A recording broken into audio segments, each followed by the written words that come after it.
Live cities की night bulletin दिन भर बिहार में आपका स्वागत है। मैं गरिमा भारती। सबसे पहले आज की सुर्खियों पर एक नजर। बिहार में शराब के खिलाफ शुरू हुआ बड़ा अभियान, सीएम नीतीश ने दिलाई शपथ। बिहार में शराबबंदी के खिलाफ बोलना भी होगा खतरनाक, सीएम बोले जो खोलने की मांग करते हैं उनकी भी जांच हो। लालू यादव ने सीएम नीतीश पर साधा निशाना, कहा उन्हें अब चुल्लू भर पानी में डूब मरना चाहिए। मंत्री जनक राम के ओएसडी समेत 3 के घर रेड, महिला मित्र भी शिकंजे में। सुपर कॉप शिवदीप लांडे आएंगे बिहार, खुद फेसबुक पर पोस्ट कर लोगों को दी जानकारी। 8वें चरण की काउंटिंग जारी, कटिहार में 21 साल की खुशबू बनी वार्ड सदस्य। एनडीए नेताओं का तारापुर में लगा जमावड़ा। पंचायत चुनाव की काउंटिंग से पहले गया में प्रत्याशी के पति की हत्या। वीआईपी विधायक मुसाफिर पासवान का राजकीय सम्मान के साथ हुआ अंतिम संस्कार। नवादा बाईपास में सरसों तेल से भरा टैंकर बेकाबू होकर पलटा, लूटने के लिए उमड़ी भीड़। अब खबरें विस्तार से। बिहार को शराब सहित हर तरह के नशे से मुक्त करने के लिए बिहार के सीएम नीतीश कुमार ने सबसे बड़े अभियान का आगाज कर दिया है। आज नशा मुक्ति दिवस के अवसर पर राज्य के सभी पदाधिकारी और कर्मचारियों ने आजीवन शराब ना पीने और दूसरे को इसका सेवन ना करने देने की शपथ ली है। इस मौके पर सीएम नीतीश ने आजीवन शराब सहित किसी तरह के नशे का सेवन ना करने के लिए पूरे बिहार वासियों को संकल्प दिलाया। इसके साथ ही शराबबंदी को लेकर लोगों को जागरूक करने के लिए जागरूकता रथ को भी हरी झंडी दिखाकर रवाना किया गया। इस कार्यक्रम में शराबबंदी कानून को बेहतर तरीके से लागू करने में अपनी महत्वपूर्ण भूमिका निभाने वाले सरकारी कर्मियों को भी सम्मानित किया गया। बिहार में शराबबंदी के खिलाफ बोलना भी अब खतरनाक हो सकता है। ऐसा करने वाले लोगों के ऊपर जांच हो सकती है। सीएम नीतीश कुमार ने आज शराबबंदी को लेकर दिलाई जा रही शपथ में ऐसे संकेत दिए हैं। इसका मकसद उन नेताओं पर लगाम लगाना है जो लगातार शराबबंदी को खत्म करने की बयानबाजी कर रहे हैं। इनमें विपक्ष के साथ ही सत्ता पक्ष के भी नेता विधायक शामिल हैं। नीतीश कुमार ने ऐसे लोगों को कड़ी फटकार लगाई है। उन्होंने कहा कि यदि कोई शराबबंदी के खिलाफ बोलता है तो उसकी भी जांच होनी चाहिए। यह जांच हो कि आखिर वह किस आधार पर इस तरह के बयान दे रहे हैं। उन्होंने अधिकारियों को सख्त अंदाज में कहा कि पटना में शराब कंट्रोल करें तो पूरा बिहार नियंत्रण में होगा। मुख्यमंत्री ने यह भी साफ कर दिया कि पुलिस सूचना मिलने पर हर जगह जांच करेगी। होटल में भी जांच होगी, भले ही वहां शादी की पार्टी क्यों ना हो। बिहार के पूर्व सीएम लालू यादव ने एक बार फिर सीएम नीतीश कुमार पर निशाना साधा है। आज राजद सुप्रीमो ने नीति आयोग की रिपोर्ट को लेकर ट्वीट किया। उसमें उन्होंने लिखा कि नीति आयोग सहित मूल्यांकन करने वाली अनेक प्रतिष्ठित संस्थाओं की बेरोजगारी, गरीबी, विकास, विधि व्यवस्था, शिक्षा एवं स्वास्थ्य क्षेत्रों में बहुआयामी रिपोर्ट्स में लगातार बिहार देश में सबसे निचले पायदान पर है। नीतीश कुमार को अब चुल्लू भर पानी में डूब मरना चाहिए। वहीं राजद प्रदेश अध्यक्ष जगदानंद सिंह ने भी नीतीश कुमार पर तंज कसते हुए कहा कि भाजपा से अलग हुए थे तो उन्होंने एक शपथ ली थी कि मिट्टी में मिल जाएंगे लेकिन भाजपा से हाथ नहीं मिलाएंगे।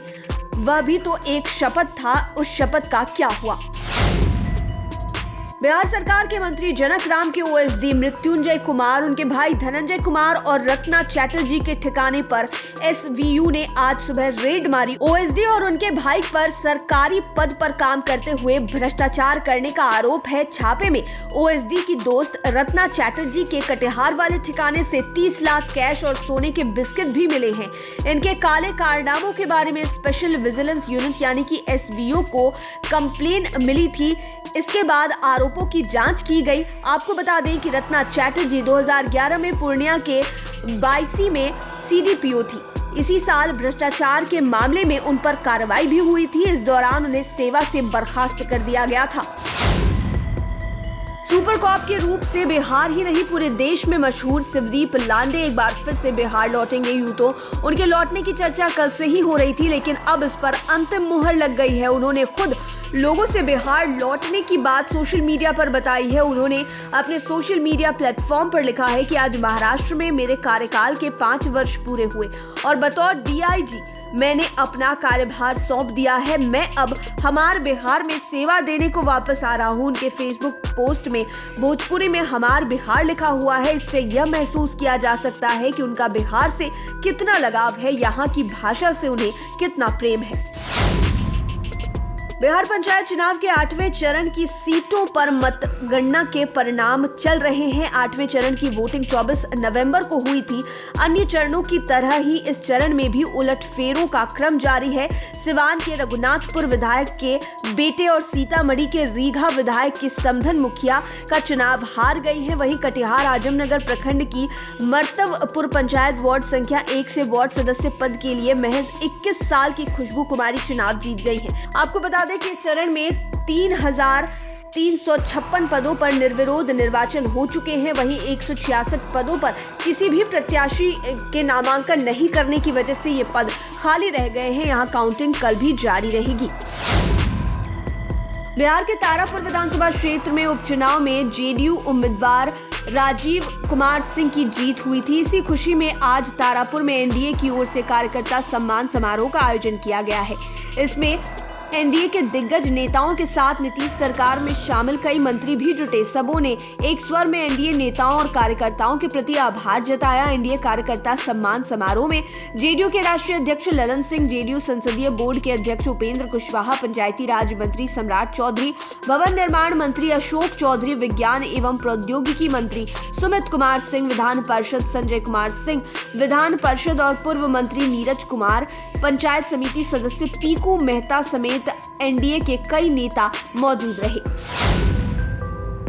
बिहार में पंचायत चुनाव के दरमियान हिंसा की खबरें लगातार आ रही है। एक बार फिर से एक हत्या हो गई है। गया में वोटों की काउंटिंग के तुरंत पहले अपराधियों ने पंचायत समिति सदस्य प्रत्याशी के पति की ईंट पत्थरों से कुचलकर हत्या कर दी। मृतक के शरीर पर चाकू गोदने के निशान हैं। मृतक साहिल के परिजनों ने बताया कि साहिल कल शाम से घर से निकला था। इसके बाद वह लौट कर नहीं आया। उसका फोन भी ऑफ था। परिजनों की माने तो घटना के पीछे चुनावी रंजिश है। जब से साहिल की पत्नी चुनावी मैदान में उतरी तभी से गांव में तनाव का माहौल बन गया था। पुलिस ने शव को पोस्टमार्टम के लिए भेजकर मामले की जांच शुरू कर दी है। वीआईपी विधायक मुसाफिर पासवान का आज मुजफ्फरपुर में राजकीय सम्मान के साथ अंतिम संस्कार कर दिया गया। इस मौके पर जिले के डीएम, एसएसपी समेत कई अधिकारी और पक्ष विपक्ष के कई नेता मौजूद थे। आपको बता दें कि बोचहां के वीआईपी विधायक मुसाफिर पासवान का इलाज के दौरान कल दिल्ली के गंगाराम अस्पताल में निधन हो गया था। वह काफी दिनों से बीमार चल रहे थे। दिल्ली से उनका पार्थिव शरीर कल शाम में विधानसभा लाया गया था, जहां मुख्यमंत्री नीतीश कुमार समेत कई मंत्रियों के अलावा तमाम दलों के विधायक, पार्षद एवं कार्यकर्ताओं ने उनको श्रद्धांजलि दी थी।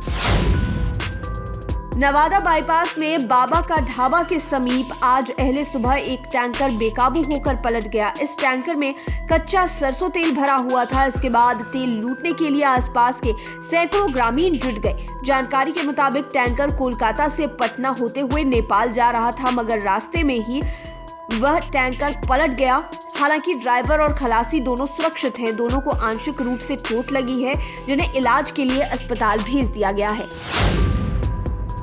लाइव सिटीज की नाइट बुलेटिन में फिलहाल इतना ही।